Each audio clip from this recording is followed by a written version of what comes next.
What are edge cities? Edge city is the node of consumer and business service around the Beltway.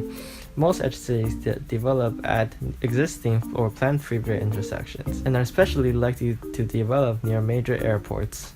According to Joe Garreau, who is the author of the book Edge City, Life on New Frontier, there are 5 laws that determine an edge city.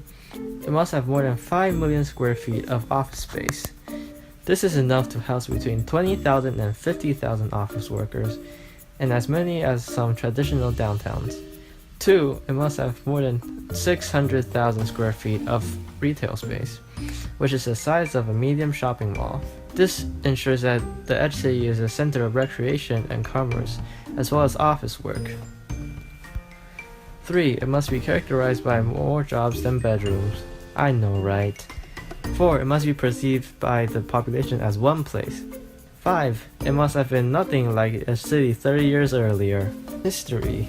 The edge city is fundamentally impossible without automobile, also known as cars. It was not until automobile ownership that surged in the 1950s, and after 4 decades of fast, steady growth, that the edge city became truly possible.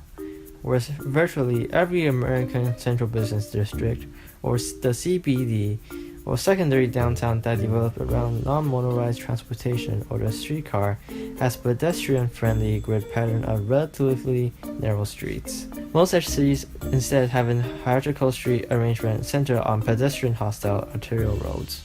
The burden of edge cities also impact on other cities and CBDs. Edge cities that are built up beside highways result in heavy traffic problems. Formation of edge cities decentralize CBDs by creating second CBDs, which provides shorter commutes and move office space from CBDs to edge cities. And what are examples of edge city? The first edge city was Detroit's New Center. It was developed in the 1920s and was an attempt to relocate downtown Detroit. The heart of New Center was a business hub that would offer convenient access to both downtown resources and outlying factories. And now, suburbs. What is a suburb? A suburb is a residential or commercial area situated within an urban area but outside the central city. History.